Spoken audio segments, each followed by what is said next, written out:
In the lesson 6.3 example, Is it fun to shop anymore? We're going to look at probabilities that involve X, the number of successes that we might get in a binomial situation. Sample surveys show that fewer people enjoy shopping than in the past. A survey asked a nationwide random sample of 2,500 adults if they agreed or disagreed with the statement, "I like buying new clothes, but shopping is often frustrating and time-consuming."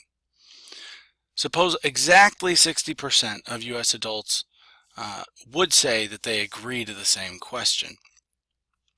We want to know what the probability is that at least 1,520 members of our sample of 2,500 would say that they agree. So what we're going to do is we're going to first identify the variable that we're looking at. We're going to say that X, when we reference X in this problem, we're going to say it's the number who would say agree in our sample of 2,500. The sampling distribution of X is approximately binomial. It's not exactly binomial, but it's approximately binomial with 2,500 participants, so that's our N, and P is 0.60 because 60% of U.S. residents would have said that they agree with the statement. So there's a 60% chance of each adult agreeing with the statement. And finally, to use a normal approximation, we need to know the mean, standard deviation, and shape of the sampling distribution of X, the number of people who would say they agree.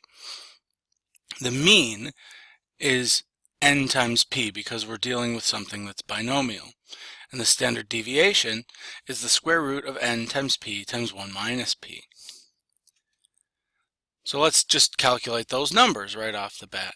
2,500 times 0.6 is 1,500.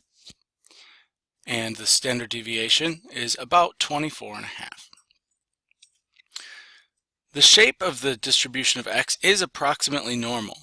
Remember, this was binomial, and if the binomial satisfies these two conditions of N times P is greater than 10 and N times 1 minus P is also greater than 10, then we can say that the distribution will be approximately normal. Here N times P is 1,500 and N times 1 minus P is 1,000, both of which are greater than 10. So now let's use the normal distribution to approximate what's going on with X. So our mean here is 1,500, and we've marked off standard deviations on either side. 1,520 is right about here.